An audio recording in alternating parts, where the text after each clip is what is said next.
Student, इस video में हम पढ़ने वाले हैं चैप्टर नंबर 16। मेरे पास बुक है क्लास 5th की इंग्लिश की, जिसके चैप्टर 15 तक हम पूरे कर चुके हैं। इस वीडियो में हम पढ़ेंगे चैप्टर नंबर 16, जिसका नेम है किंग्स एंड अदर थिंग्स। इसका मतलब है एक राजा और उससे अलग और सभी चीज़ें। तो शुरू करते हैं बच्चों इस पोएम को। हर लाइन का मतलब मैं आपको हिंदी में समझाऊंगी, ध्यान से आपको समझना है, क्योंकि इसके बाद इसका हम बुक वर्क भी पूरा करेंगे।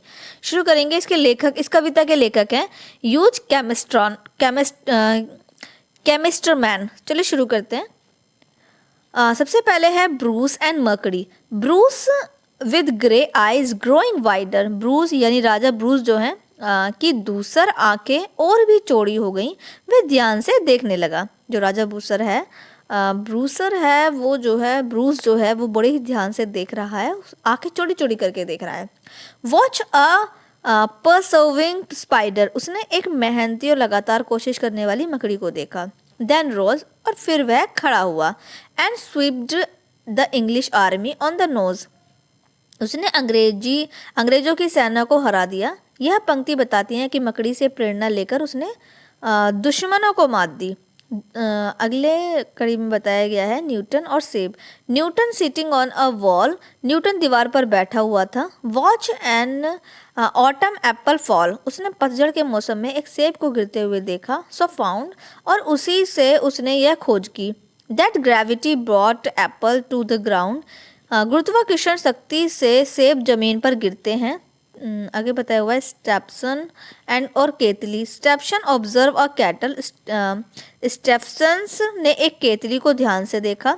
Boiling near the chimney settle. जो चिमनी के पास रखी हुई उबल रही थी। एंड हर्ल्ड, और उसी से प्रेरित होकर उसने बनाया। He is smoking rocket on a wonder world. अपना धुआं उड़ाता हुआ रॉकेट, भाप इंजन, जिसने दुनिया को चकित कर दिया। अगली कड़ी में बताया गया है I have looked at spider toiling. मैंने मकड़ियों को मेहनत करते देखा है। Apples falling, kettles boiling. सेबों को गिरते और केतलियों को उबलते देखा है। माई हैड, अरे बाप रे, हे भगवान, यह आश्चर्य व्यक्त करने का तरीका है। If only I could think of things like that. काश मैं भी ऐसी ही महान बातें सोच पाता। इसका मतलब है कि कविता जिसने ये कविता लिखी है, छोटी छोटी चीज़ों को ध्यान से देखने से बड़े विचार जन्म लेते हैं। छोटी छोटी चीज़ें हम जब ध्यान से देखते हैं तो हम समझते हैं, तो हम कुछ बड़ी चीज़ें बना पाते हैं, बड़ा कुछ कर पाते हैं। महान लोग साधारण घटनाओं से ही प्रेरणा लेते हैं। जो महान लोग, जितने भी बड़े बड़े साइंटिस्ट थे, उन्होंने छोटी छोटी चीज़ों को ऑब्जर्व किया और तब उन्होंने बड़े बड़े इन्वेंशन किए। मेहनत, सोच और निरीक्षण से सफलता मिलती है। यानी कि जब हम कोई इन्वेंशन करते हैं तो उसके लिए हमें क्या करना होता है, हमें छोटे छोटे कामों को, छोटी छोटी चीज़ों को ध्यान से देखना पड़ता है, मेहनत करनी पड़ती है, सोच का निरीक्षण करना पड़ता है, तो तब हमें कहीं जाकर सफलता मिलेगी।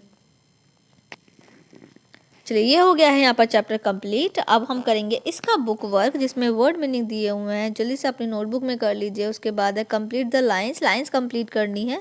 क्वेश्चंस यहाँ पर दिए हुए हैं, क्वेश्चंस के आंसर मैंने नोट कर दिए हैं। 1 वाला जो आंसर है वो मैंने सबसे नीचे नोट कर दिया है, और बाकी 2 का उसी के साथ में नोट किया है, और 3 का भी उसके साथ में नोट किया है। 4 का आंसर भी उसी के साथ में है। तो ये यहाँ पर कंप्लीट कर लीजिएगा। आई होप आपको ये चैप्टर समझ में आ गया होगा। तो जल्दी से वीडियो को लाइक कर दीजिए और बच्चों को भी शेयर कर दीजिए।